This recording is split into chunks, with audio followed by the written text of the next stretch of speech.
중국 대사관의 움직임도 저희가 한번 살펴보겠습니다. 주한 중국 대사관이 한국에 거주하는 중국인들에게 한국의 정치 활동에 참여하지 말 것을 당부를 했습니다.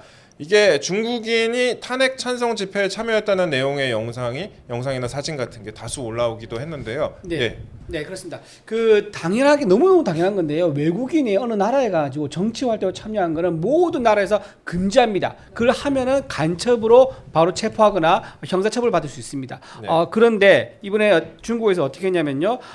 장외 집회, 그러니까 관저 앞에 모여 있는 집회에 중국인들이 대거 참여한 게 영상으로 확인이 됐습니다. 네.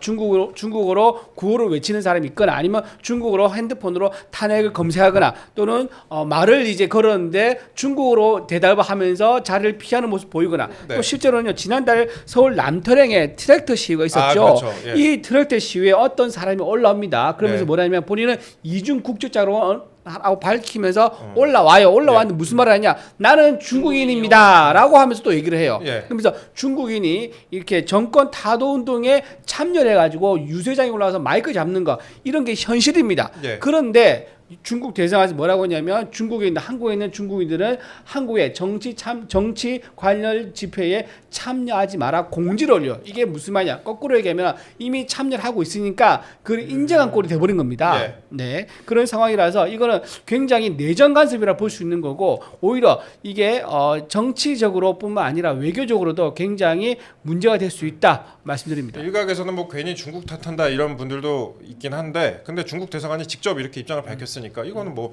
그 자체로 대박이지. 예. 출입국 관리법 제 17조 2항에 보면 대한민국에 체류하는 외국인은 다른 법률에 정하는 경우를 제외하고는 정치 활동을 하여서는 아니 된다라고 명확히 규정돼 있어요. 네. 그 3항에 보면 법무부 장관이 대한민국에 체류하는 외국인이 정치 활동을 하였을 때는 그 외국인에게 서면으로 활동을 중지 명령을 내릴 수 있다라고 되어 있습니다. 그러니까 네. 이게 법으로도 안 되어 있는 거예요. 안 되어 있는데 이게 사태가 너무 심각하게 가다 보니까 중국이 우리나라의 외교 문제 때문에 뭐 이렇게 그 발표를 한 것 같은데, 또 네. 트럼프 출범 앞두고 발표를 한 것 같은데, 그렇죠, 예. 여기서 우리가 짚고 넘어갈 거는 지방선거가 이제 한 1년 반밖에 안 남았습니다. 예.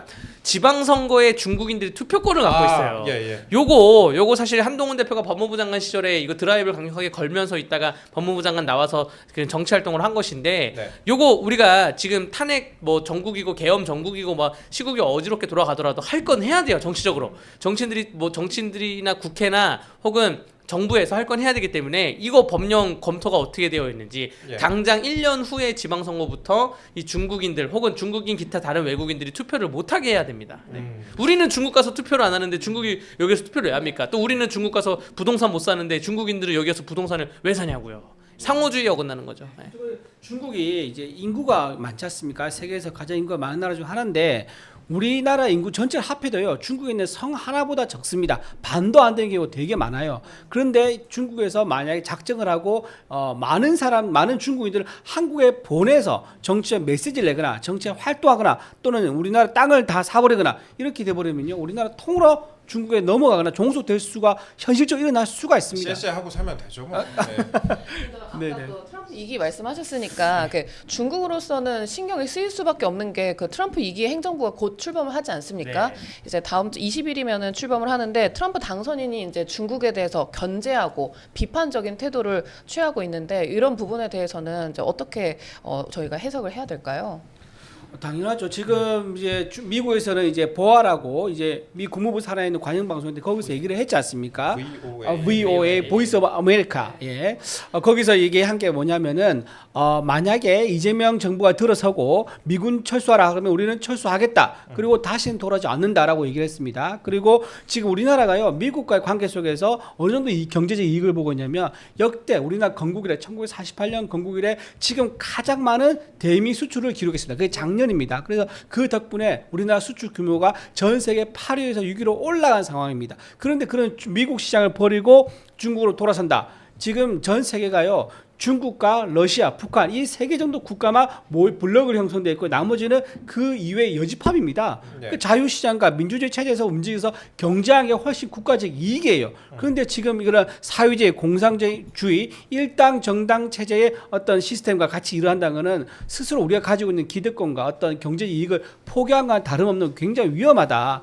그런 예. 말씀드립니다. 그리고 저희가 아까 이제 대사관 얘기가 나왔으니까 하나 더 다뤄볼 부분이 트럼프 2기 주한 미국 대사로 한국계인 미셸 스틸 연방 하원의원의 이름이 거론이 되고 있다고 합니다. 그 미국 매체와 또 미국 내 한인 매체들도 이 내용을 상당히 상세히 다루고 있습니다. 과거에 이제 성김 대사라고 이분도 이제 중학교 1학년 때 이민 갔던 한국계였고 그다음에 그 스틸 의원 역시 이제 한국에서 태어난 이제 한국계인데 이분이 만약에 대사로 오게 된다면 또 어떻게 될지 이 부분에도 관심이 쏠려요. 예. 네, 이분이 한국 이름으로 박은주라고 합니다. 근데 이분이 어릴 때 이제 미국을 건너갔는데 한국에 네. 태어났고요. 한국어와 일본어, 영어를 모국어 수준으로 굉장히 야. 유창하게 구사를 한다고 대단하네. 합니다. 예. 그리고 현재 미국 내에서는 가장 높은 직위에 오른 한국인 이렇게 네. 말씀드릴 수 있고요. 지난 이제 2021년이죠. 트럼프의 탄핵 소추안에 반대를 했었고 네. 또 대선 부정투표 의혹을 강하게 제기하면서 바이든 총선 승리 인증 투표를 거부한 트럼프의 측근 중에 한 명이다. 그렇게 되고요. 본인 스스로가 또 선거에 출마한 적이 있습니다. 예. 2024년이죠. 연방 하원 의원 선거에 출마했었는데 현장 투표에서 우세했는데 막판에 우편 투표. 그러니까 이게 네.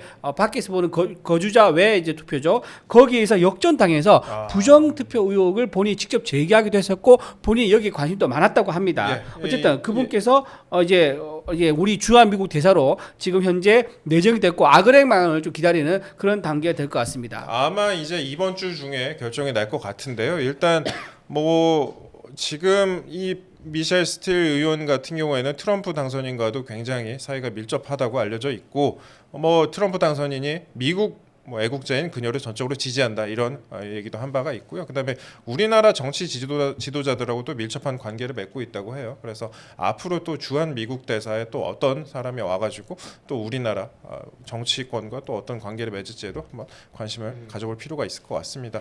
그리고 저희가 시간이 거의 다 됐는데 한마디 좀 드리고 싶은 말씀이 있습니다. 그 라틴어로 식 셈페르 티라니스라는 말이 있습니다. 혹시 아세요?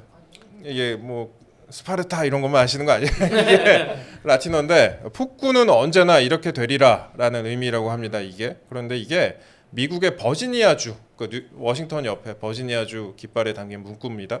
윤석열 대통령 체포영장 집행 시도됐던 지난 3일이죠. 지난 3일 광주광역시가 이 버지니아주에서 선물을 받은 이 깃발을 뜬금없이 개항을 했습니다.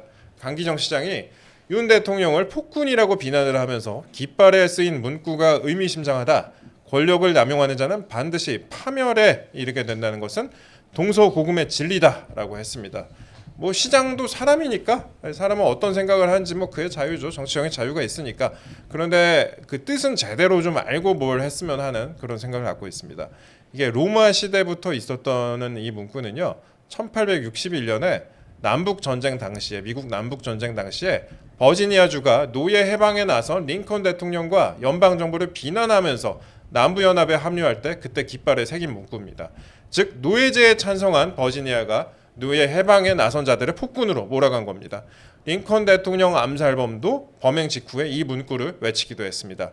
보편적인 인권과 민주주의를 중시한다면 또 그런 거를 주장한다는 그런 정당이라면 이 깃발은 많이 어울리지 않는 것 같습니다. 누구를 비난하는 것도 자유지만 그대로 좀 그래도 제대로 알고 비난을 해야죠. 깃발이 이쁘다고 그냥 걸어놓을 게 아니라 제대로 알고 비난을 해야 되지 않을까 하는 생각을 하고 있습니다.